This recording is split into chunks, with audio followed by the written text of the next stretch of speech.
Okay, so let's dive into this. Picture this scene. It's almost like something at a Hollywood take on Silicon Valley. You've got Mark Zuckerberg, Yeah. right? And Meta. They're looking around, seeing companies like OpenAI, Google, just Uh, sprinting ahead in the AI race.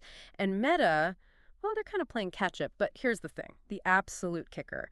Meta has insane money, just unbelievable resources. So the obvious move when you're behind, but you're, well, flush with cash, you try to buy the best talent. But, and this is really the core of our deep dive today, is that money, even truly mind-boggling amounts, is it actually enough to win this talent war? Today we're really getting into Meta's billion-dollar chase for top AI people, and we're going to look at why, even when they threw astronomical sums around, they ran into some really surprising, fascinating resistance. right. And our mission, really, for you listening, is to pull out what this tells us, what actually motivates these elite researchers in such a fast-moving field, and maybe more importantly, what can we learn from this? Not just for big tech, but for you, maybe for your own team, what holds you together. Yeah, exactly. And our guide here is drawn from Meta's billion-dollar chase, Why Even Insane Money Can't Buy AI Loyalty, an article by Kingsley Aswama, which heavily leans on reporting from the Wall Street Journal. And believe me, some of the details here are almost hard to wrap your head around. So Meta's first big swing, pretty audacious, even for Silicon Valley. They tried to straight up buy a startup, Thinking Machines Lab. It's led by Mira Murati, who used to be the CTO at OpenAI. So a big name. You'd think, okay, just write a check. But she just said no, flat out. Not interested in selling. Right. So plan B, Zuckerberg himself, other top execs, they get personally involved, really determined. They start this direct outreach to Andrew Tullock. He's a co-founder at Thinking Machines Lab, described as a, quote, genius-level researcher. And these aren't just, good engineers. These are the folks designing the next wave of AI. Yeah. Potential game changers. Exactly. So the stakes are incredibly high. And the offer they put on the table, well, it's just staggering. Get this. A 6-year pay package that could potentially hit $1.5 billion. Yeah.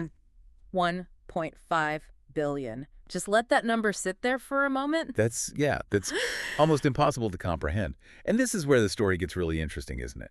Because despite that absolutely insane offer, Tullock and his entire team, they said no. The whole team, not one person left. They all stayed at Thinking Machines Lab. And this isn't just office gossip, right? This was reported. The Wall Street Journal confirmed it actually happened, which immediately makes you ask, why? What on earth is more valuable than a shot at $1.5 billion? So what can we take away from this? I think the core lesson, really, is seeing Meta's just massive financial power sort of crash against something fundamental. These elite AI researchers, they showed they weren't just driven by the money, even that kind of money. There was an immunity there. Yeah, it really highlights that there are deeper things at play, especially in these really high-stakes, cutting-edge fields. We're talking about, loyalty, a mission everyone actually believes in, trust between colleagues, a shared purpose, and maybe even a specific kind of company culture. Right, like Thinking Machines Lab. The source mentioned it had this flat structure, mutual respect, and zero ego. Exactly.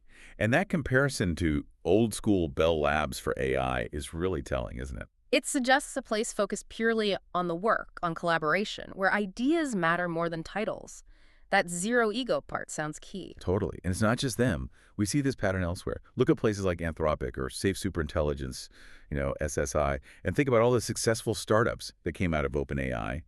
Often they seem to prioritize their mission, their culture, maybe over just taking the biggest possible check from established players. Yeah, it really reframes the whole talent war narrative, doesn't it? It's often painted as purely transactional, highest bidder wins. But this feels different, more like people choosing purpose over just a payday.